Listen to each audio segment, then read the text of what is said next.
Assalamualaikum warahmatullahi wabarakatuh. Di sini kami akan memaparkan materi tentang pemilihan alat penilaian atau assessment tool, evaluasi formatif, evaluasi iluminatif, dan evaluasi sumatif. Yang beranggotakan ada Mbak Dia, ada Mbak Dian, ada Mbak Dia, ada Mbak Faridatun, ada Mbak Ines, ada Mbak Meita, ada Mbak Mutmainah, ada Mbak Diva, ada Mbak Siti Astriati, ada Mbak Setna, dan ada Mas Yuda. Pokok bahasan kita pada pertemuan kali ini yaitu ada pemilihan alat penilaian, ada evaluasi formatif, ada evaluasi iluminatif, dan evaluasi sumatif. Yang pertama, pemilihan alat penilaian.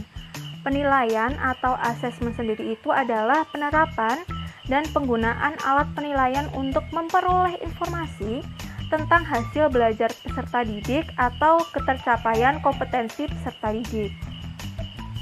Sedangkan alat penilaian merupakan suatu pernyataan atau seperangkat tugas yang direncanakan untuk memperoleh informasi tentang atribut pendidikan. Dengan setiap butir pernyataan mempunyai jawaban atau ketentuan yang dianggap benar. Pertanyaan-pertanyaan itu harus dijawab, dipilih, dan ditanggapi oleh peserta dengan tujuan untuk mengukur suatu aspek tertentu dari orang yang dites tersebut. Secara umum, alat penilaian hasil belajar terbagi menjadi dua, yaitu penilaian berbasis tes dan penilaian berbasis non-tes. Nah, tujuannya yaitu bertujuan agar pendidik dapat menilai pengalaman serta kegiatan-kegiatan yang telah dilaksanakan, sekaligus mempertimbangkan hasil serta metode mengajar dan sistem metode mengajar dan sistem pengajaran yang dipergunakan. Apakah sudah sesuai dengan yang diharapkan di dalam kurikulum atau belum? Pada umumnya, alat penilaian digunakan untuk menilai dan mengukur hasil belajar siswa, terutama hasil belajar kognitif yang berkenaan dengan penguasaan bahan pengajaran yang sesuai dengan tujuan pendidikan dan pengajaran. Meskipun demikian, terkadang dapat digunakan untuk mengukur atau menilai hasil belajar bidang afektif dan psikomotorik. Nah, jenis alat penilaiannya itu ada alat penilaian tes atau objective test dan alat penilaian non-tes. Di sini untuk penilaian tes itu ada true false item atau pertanyaan benar salah, completing item atau soal melengkapi, multiple choice item, soal pilihan ganda, matching items, pertanyaan menjodohkan, dan oral and essay examination atau tes ujian lisan atau tes yang meminta jawaban untuk menguraikan, menganalisis, dan menjelaskan sesuatu. Sedangkan untuk penilaian non-tes itu ada metode rating atau observasi langsung, ada metode sosiometri atau pengukuran yang digunakan dalam mengetahui hubungan individu dengan suatu kelompok, dan juga ada observasi, yaitu mengetahui tingkah laku individu yang terdiri dari observasi non-partisipan dan partisipan observation. Untuk kualitas alat pembelajarannya itu ada validitas dan reliabilitas. Untuk validitas sendiri artinya berkenaan dengan ketepatan alat dengan konsep yang dinilai, sehingga nantinya hasil yang didapatkan itu sesuai dengan apa yang harus dinilai. Nah, jenisnya itu ada validitas isi, validitas konstruksi, validitas ramalan, dan validitas kesamaan. Untuk reliabilitas sendiri yaitu suatu alat penilaian yang harus mempunyai sifat yang ajek atau konsisten dalam menilai sesuatu. Nah, jenisnya itu ada reliabilitas tes ulang, reliabilitas pecahan setara, reliabilitas belah dua, dan reliabilitas rasa. Yang kedua ada evaluasi formatif. Pengertiannya yaitu penilaian formatif adalah aktivitas guru dan siswa yang dimaksudkan untuk memantau kemajuan belajar siswa selama proses belajar berlangsung. Penilaian ini akan memberikan umpan balik bagi penyempurnaan program pembelajaran, mengetahui dan mengurangi kesalahan yang memerlukan perbaikan menurut Arifin.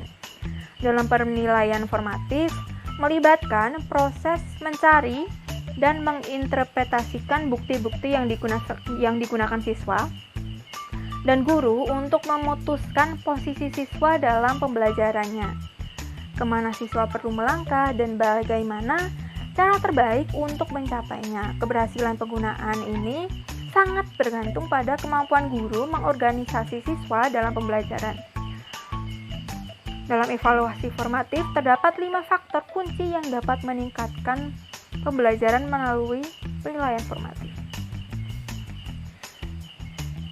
Faktornya yaitu 1. Menyediakan umpan balik siswa yang efektif untuk siswa. Yang kedua, secara aktif melibatkan siswa dalam pembelajaran. Yang ketiga, ada mengatur pembelajaran yang memungkinkan siswa memperoleh nilai baik ketika dilakukan penilaian. Yang keempat, ada memperkenalkan pengaruh besar penilaian terhadap motivasi. Dan yang kelima, yaitu mempertimbangkan kebutuhan siswa untuk menilai dirinya sendiri dan untuk memahami bagaimana cara meningkatkan hasil belajarnya. Jenis evaluasi formatif ini ada 5. Yang pertama ada penilaian kebutuhan. Di sini penentuan siapa yang membutuhkan program, seberapa besar kebutuhan dan program yang dimunculkan. Yang kedua ada penilaian evaluabilitas. Di sini menentukan apakah suatu evaluasi layak dan bagaimana pemangku kepentingan dapat membentuk kegunaannya. Dan yang ketiga ada konseptualisasi terstruktur, di mana membantu para pemangku kepentingan mendefinisikan program atau teknologi, populasi target, dan hasil yang mungkin. Yang keempat ada evaluasi implementasi, di mana memonitori ketepatan program atau teknologi yang ada. Dan yang terakhir ada evaluasi proses, yaitu menyediakan proses penyampaian program atau teknologi termasuk prosedur penyampaian alternatifnya. Di sini model-modelnya yaitu ada review ahli atau expert review, di mana ahli mengkaji ulang program layanan dengan atau tanpa kehadiran evaluator. Yang kedua ada evaluasi orang per orang atau one-to-one evaluation, di mana wawancara yang dilakukan secara perorangan oleh evaluator terhadap beberapa siswa, di mana secara satu persatu siswa diminta untuk memberikan komentarnya. Lalu ada evaluasi kelompok kecil atau small group. Di sini evaluator menguji cobakan suatu program layanan pada suatu kelompok siswa dan mencatat performa dan komentar-komentarnya. Dan yang terakhir ada uji lapangan atau field test, di mana evaluasi ini evaluator mengobservasi program layanan yang diuji cobakan kepada siswa yang dalam sekelompok siswa tertentu dalam suatu situasi yang nyata. Yang ketiga ada evaluasi iluminatif. Model ini dikembangkan di Inggris dan banyak dikaitkan dengan pendekatan di bidang antropologi. Model ini merupakan salah satu bentuk dari evaluasi kuantitatif dan bersifat terbuka, sehingga dasar konsep yang digunakan model ini adalah lingkungan belajar sosial psikologi dan materi ketika guru dan peserta didik berinteraksi. Salah satu tokoh yang paling menonjol yaitu Malcolm Parlett. Iluminatif dalam proses evaluasi kurikulum dapat diartikan sebagai kerangka konseptual yang digunakan sebagai pedoman atau rujukan dalam melakukan pengukuran atau penilaian terhadap pelaksanaan rencana pembelajaran dan penggunaan sumber-sumber pendidikan termasuk pencapaian tujuan. Evaluasi iluminatif bersifat adaptif dan elektif.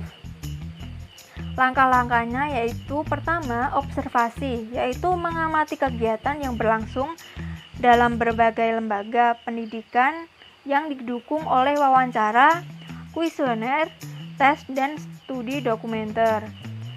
Langkah kedua yaitu inquiry lanjutan, yaitu pedoman hasil observasi sebagai pemantapan validasi isu, kecenderungan, dan permasalahan untuk menarik kesimpulan. Dan langkah ketiga yaitu penjelasan, di mana evaluator menunjukkan prinsip umum dan pola hubungan sebab akibat sebagai penjelasan tradisional berhasil atau tidaknya kegiatan lingkungan pendidikan tersebut. Faktor penting yang mempengaruhi evaluasi model ini atau evaluasi model iluminatif adalah perlunya kontak langsung antara evaluator dengan pihak yang dievaluasi.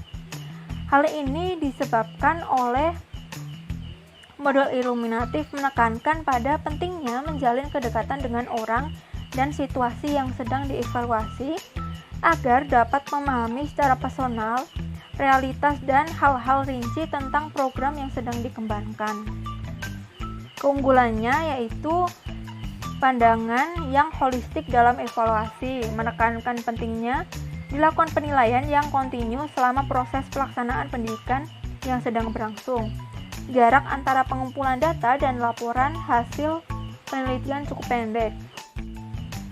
Sedangkan kelemahannya yaitu kegiatan penelitian ini tidak didahului oleh adanya perumusan kriteria secara eksplisit.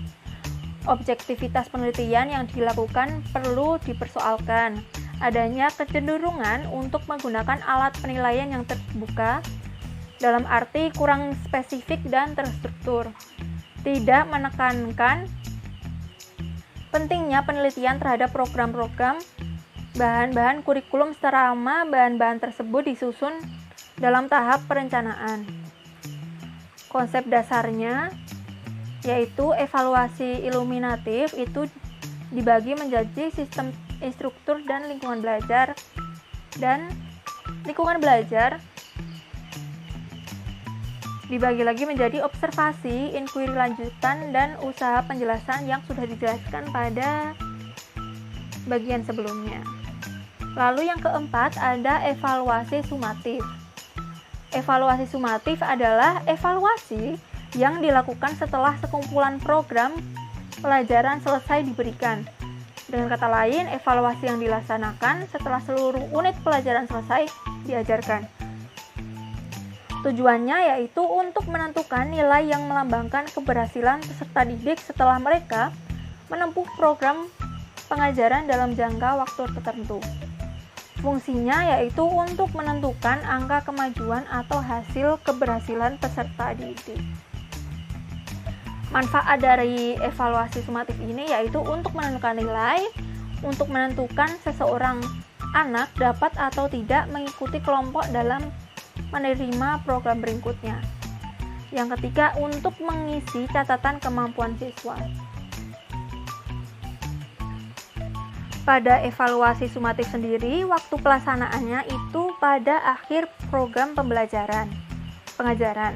Aspek tingkah laku yang dinilai yaitu dalam segi kognitif, itu pengetahuan, psikomotik keterampilan, dan afektif sikap dan nilai. Cara pengelolaan evaluasinya yaitu berdasarkan ukuran mutlak dan berdasarkan norma relatif atau kelompok.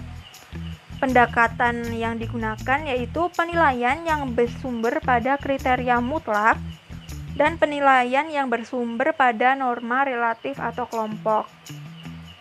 Cara penyusunan soal evaluasi sumatif itu dapat dilihat, penyusunan soal-soal harus disasarkan pada tujuan umum pengajaran atau TUP yang ada di dalam program pengajaran. Selanjutnya, soal yang disusun dan mencakup mudah, sedang, dan sukar dengan perbandingan sekitar 3, 5, dan 2. Perbandingan ini tidak harus mutlak. Masalah tingkat kesulitan yang dimaksud itu agar hasil penilaian dapat memberi gambaran mengenai tingkat kecerdasan atau kemampuan atau kepandaian tiap-tiap peserta didik atas dasar kualifikasi kurang, sedang, dan pandai. Yang selanjutnya, soal diperhatikan daya pembeda dari setiap soalnya. Artinya, setiap soal harus mempunyai daya tarik untuk membedakan peserta didik yang pandai dengan yang kurang pandai atau dengan yang tidak pandai. Penggunaan hasil evaluasi ini dapat untuk menentukan kenaikan kelas, menentukan lulus tidaknya peserta didik, mengetahui status setiap peserta didik dibandingkan peserta didik lainnya dalam kelompok yang sama. Juga dapat digunakan untuk mengadakan seleksi dan menentukan angka rapot. Sekian yang dapat kami sampaikan, kurang lebihnya mohon maaf. Wassalamualaikum warahmatullahi wabarakatuh.